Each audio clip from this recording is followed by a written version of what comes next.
Shalom. கர்த்தருடைய நாமம் மகிமைப்படுவதாக. கர்த்தருக்குள் பிரியமானவர்களே, வேத வசனம் இப்படியாக சொல்கிறது, நித்திய ஜீவனை அளிப்பேன் என்பதே அவர் நமக்கு செய்த வாக்குத்தத்தம். 1 யோவான் 2:25. கர்த்தருக்குள் பிரியமானவர்களே, கடந்த நாட்களில் 1 யோவான் புத்தகத்தில் இருந்து அநேக காரியங்களை கற்றுக்கொள்ள தேவன் நமக்கு உதவி செய்தார்.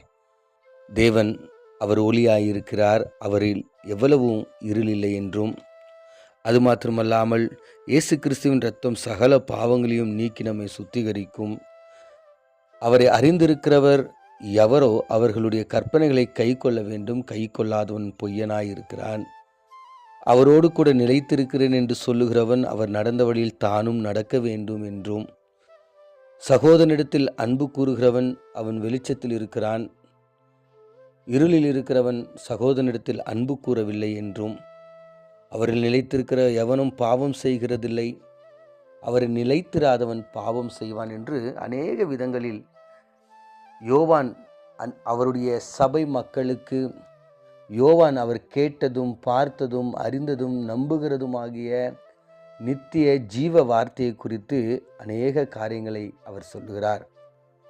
இன்று நம்ம தியானிக்க போகின்ற இந்த வசனமும் அவர் சொல்லுகிறார், யாரெல்லாம் வெளிச்சத்தின் பிள்ளைகளாய் இருக்கிறீர்களோ, யாரெல்லாம் தேவன் சொன்ன கற்பனைகளை கை கொள்ளுறீங்களோ, அவரில் யார் நிலைத்திருக்கிறீங்களோ, யார் தன்னுடைய சகோதரனை நேசிக்கிறானோ, அன்பு செலுத்துகிறானோ, யார் பாவம் செய்யாமல் தேவனுடைய வித்தாகிய பரிசுத்தத்தில் நிலைத்திருக்கிறானோ, யாரெல்லாம் உலகமும் உலக பொருளுக்கும் உலக இச்சைகளுக்கும் தங்களை விலக்கி பாதுகாத்து கொள்கிறார்களோ, அவர்கள் எல்லாருக்கும், அதாவது வெளிச்சத்தின் பிள்ளைகள் எல்லாருக்கும், ஆண்டவராகிய இயேசு கிறிஸ்துவின் இரத்தத்தினால் கழுவப்பட்ட எல்லா பிள்ளைகளுக்கும் அவர் கொடுத்திருக்கிற நித்திய உன்னத உயர்வான மேன்மையான ஒரு வாக்குத்தத்தம் என்னவென்றால், நித்திய ஜீவனை அளிப்பேன் என்பதே.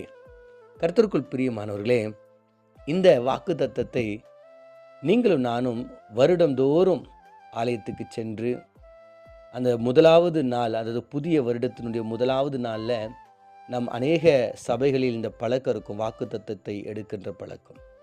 அங்கே அநேக வாக்குத்தத்த கார்டுகள் வைத்திருக்கப்பட்டிருக்கும். அதில் நாம் ஏதாவது ஒரு கார்டை ஜெபித்து அந்த கார்டை எடுத்து அந்த கார்டில் இருக்கிற வசனத்தை வைத்து நாம் தேவனிடத்தில் ஜெபிப்பது வழக்கம். இப்போ அந்த கார்டில் நீங்கள் பார்க்கும்போது அநேக வாக்குத்தத்த வசனம் எப்படி இருக்குன்னா, கர்த்தர் உன்னை தலையை போல மாற்றுவார், இரட்டிப்பான ஆசீர்வாதத்தை தருவார், கர்த்தர் உன்னை பெருக செய்வார், கர்த்தர் உன்னை வானத்து நட்சத்திரங்களைப் போல மாற்றுவார். இப்படி அநேக வாக்குத்தத்த வசனங்கள் வரும்பொழுது நம்முடைய இருதயத்தில் ஆனந்த சந்தோஷம் வரும். ஆண்டவர் இரட்டத்தனியாக என்னை ஆஸ்வதிக்க போகிறாரு, அப்போனா இப்போ ஒரு வீடு இருக்குது இன்னொரு வீடு தருவாரோ, இப்போ கார் இருக்குது இன்னொரு கார் தருவாரோ, இரட்டத்தனியான ஆசீர்வாதத்தை தருவேன்னு சொல்லியிருக்கிறாருன்னு சொல்லிட்டு நாம் நினைக்கிறோம். எப்போனா உங்களுக்கு அல்லது அந்த வாக்குத்தத்த வசனத்தில் ஒருவேளை நீங்கள் ஆண்டவரோடு கூட பேசும்பொழுது, கர்த்தர் இந்த வாக்குத்தத்த வசனத்தை எனக்கு கொடுத்துருக்கிறாரு, அவர் எனக்கு நித்திய ஜீவனை தருவார், அந்த நித்திய ஜீவனை நான் பெற்றுக்கொள்ளணும், அதுதான் ஆண்டவர் எனக்கு வைத்திருக்கிற வாக்குத்தத்தம், அதுதான் ஆண்டவர் எனக்கு செய்திருக்கிற வாக்குத்தத்தம் என்று நாம் எப்பொழுதுனா சந்தோஷப்படுறோமா? கர்த்தருக்குள் பிரியமானவர்களே, அநேக ஆசீர்வாதமான வாக்குத்தத்தங்களை கண்டு நம்ம சந்தோஷப்படுகிறோம். ஆனால் ஆண்டவர் நமக்கு கொடுக்கிற நித்தியமான உன்னதமான வாக்குத்தத்தம் என்னவென்றால், நித்திய ஜீவனை அளிப்பேன் என்பதே. ஆண்டவராகிய இயேசு கிறிஸ்துவினுடைய முதல் பிரசங்கம், கடைசி பிரசங்கம், அவருடைய வாழ்நாள் முழுவதும் அவர் செய்த அநேக பிரசங்கம் எல்லாமே நித்திய ஜீவனை குறித்து, பரலோக ராஜ்யத்தை குறித்தே. கர்த்தருக்குள் பிரியமானவர்களே, இந்த உலகத்தில் அநேக ஆசீர்வாதங்களையும், இந்த உலகத்தில் அநேக அழகான அருமையான வாக்குத்தத்தங்களை நாம் தேடி ஓடிக்கொண்டிருக்கிறோம். ஆனால் ஆண்டவர் நமக்கு தர இருக்கிற, அவர் தன்னுடைய வாயினால் அறிக்கையிட்டிருக்கிற, ப்ராமிஸ் பண்ணியிருக்கிற ஒரு வாக்குத்தத்தம் என்னவென்றால், நித்திய ஜீவனை உங்களுக்கு தருவேன் என்பதை. இந்த வாக்குத்தத்தத்தை நீங்களும் நானும் நாடி, இந்த வாக்குத்தத்தத்தை நீங்களும் நானும் தேவனிடத்திலிருந்து பெற்றுக்கொண்டு பரலோக ராஜ்யத்திற்கு சொந்தமாய் நாம் மாறும்படியாக நம்மை நாமே தாழ்த்தி ஜெபிப்போம். எங்கள் அதிகமாய் நேசிக்கிற எங்கள் பரலோக தகப்பனே, நித்திய ஜீவனை எங்களுக்கு தருவேன் என்று நீங்கள் சொன்னீங்களப்பா.